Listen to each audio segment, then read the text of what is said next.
ये सब मामले सामने आ रहे हैं, उसमें आपका भी नाम सामने आया है, तो इस पर क्या प्रतिक्रिया आपकी तरफ से?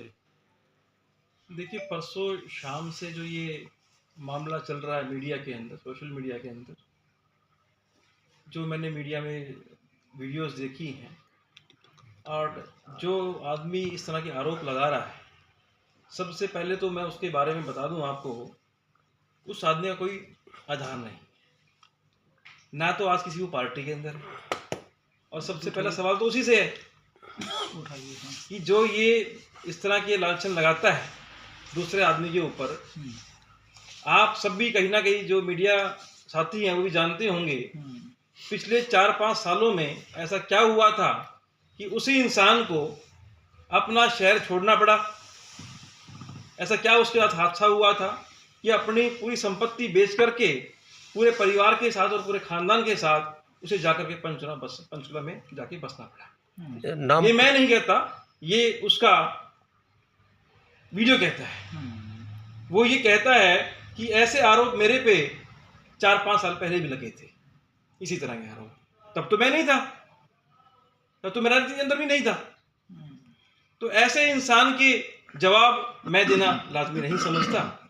और मैं तो बिल्कुल उसकी वीडियो भी लेकर के बैठा हूं जिसमें खुद ये कह रहा है वो कि ऐसे आरोप मेरे पे लगते रहते हैं। इसका मतलब हैबिचुअल है, इस तरह महिलाओं के जो आरोप हैं वो उस पर लगते रहते हैं। कौन कहता है ये मैं आपको बिल्कुल, आपने सही सवाल किया, मैं इन चीज़ों को लेकर के ही देख रहा था अभी। मैं आपको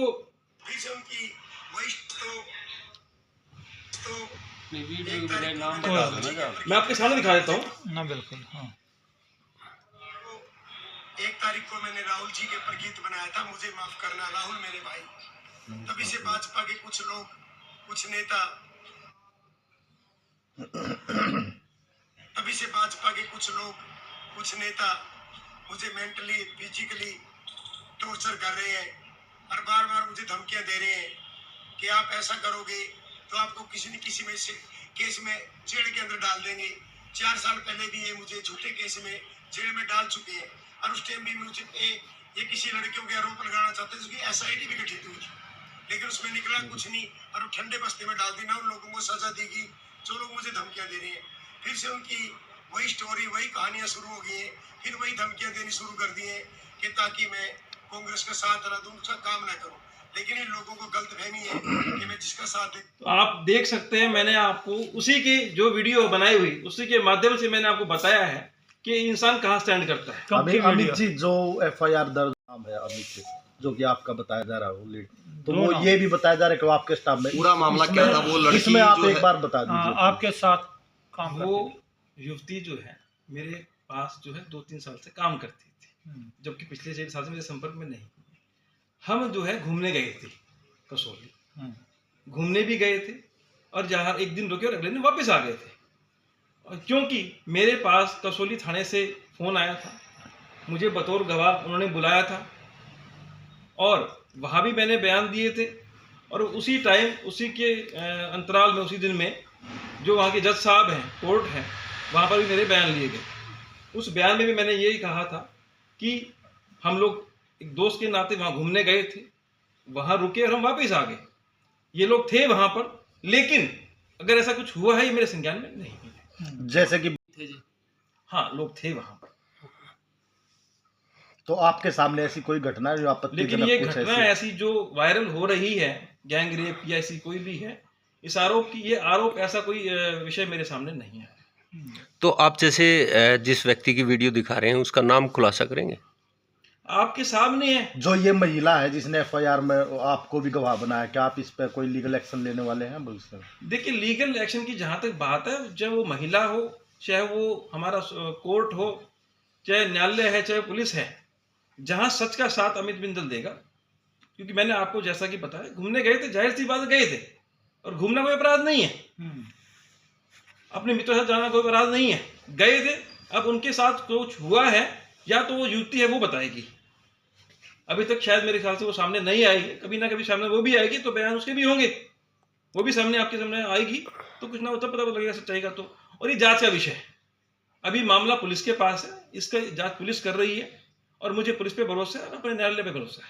विदर साहब प्रदेश अध्यक्ष हैं वो जो कांग्रेस नेता, या तो पीड़िता बयान देगी, बताएगी कि उसके साथ हुआ था या नहीं हुआ। अच्छा सर, अब जो युवती सामने आई है, अभी उसने प्रेस कॉन्फ्रेंस भी की है पंचकुला में, उसने कहा कि जिस लेडीज ने ये मुकदमा दर्ज कराया वो उसके पास भी गई थी कि आपको गवाह बनाया तो आप प्लीज इसमें गवाही दें। क्या उस महिला ने आपसे भी इस तरीके का कोई संपर्क किया है? देखिए, उस महिला के बारे में मैं नहीं जानता, मेरे को सिर्फ सुनने में कल आया था, जो मैंने वीडियो देखी थी कि उसने कोई बयान दिया है। रही बात, देखो किसी भी केस के अंदर गवाह बदलते रहते हैं, गवाह बदले भी जाते हैं, बयान भी बदले जाते हैं, लेकिन मेरा मानना कहीं ना कहीं जो पुलिस अपनी इंक्वायरी करेगी सच्चाई सामने उसी में आएगी। क्या मानते हैं कि इसको राजनीतिक तूल दिया जा रहा है, या आपने कितने घंटे आप उनके साथ रहे, या कोई आपको ऐसा लगता है कुछ? देखिए, राजनीतिक षड्यंत्र है या नहीं है ये आने वाला वक्त बताएगा, और जो जांच चल रही है पुलिस की वो बताएगी वो सच है झूठ है। और रही बात जो ये बातें सुनने में आ रही हैं टिकटॉक को लेकर के ऐसा करके, तो मैं एक बात बता दूं आपकी सोशल मीडिया के माध्यम से आम जन को भी, अमित बिंदल का अगर कहीं सहयोग होता इस पूरे मामले के अंदर तो लोकसभा चुनाव में करता, विधानसभा चुनाव में करता। अब पुनः चुनाव आने वाले हैं, तो अमित बिंदल ने राजनीति अपने दम पे करी या अपने पैसे से करी? अच्छा सर, एक लास्ट क्वेश्चन है, स्पष्ट रूप से आपका कहना यही है कि आपके सामने ऐसी कोई घटना होटल में नहीं हुई? मेरे सामने, बिल्कुल आपने ठीक कहा, मेरे सामने ऐसी कोई घटना नहीं घटी है, और यही बात मैंने बयान वहां पर भी दिया है, और यही बयान मेरे आखिर तक रहेंगे, जो होगा सच्चाई आपके सामने। अच्छा, बयान आप कब देकर ये बुलाया पुलिस ने? लगभग 20 ये करीबन है 17-18 तारीख के आसपास, लगभग 17-18, मुझे एग्जैक्ट याद नहीं है। जब FIR हुई थी उसके 3-4 दिन बाद मेरे को बुलाया गया था कसौली थाने में जी, और उसी दिन मेरे बयान कोर्ट में ले लिए गए थे जज साहब के सामने। उन्होंने मुझसे पूछा भी था आप अपनी मर्जी से बयान दे, मैं मर्जी से बयान दे रहा हूँ, सच्चाई है, मैं साथ दे रहा हूँ, आगे भी कभी जरूरत पड़ेगी मेरी तो पुलिस का मैं सहयोग करूँ।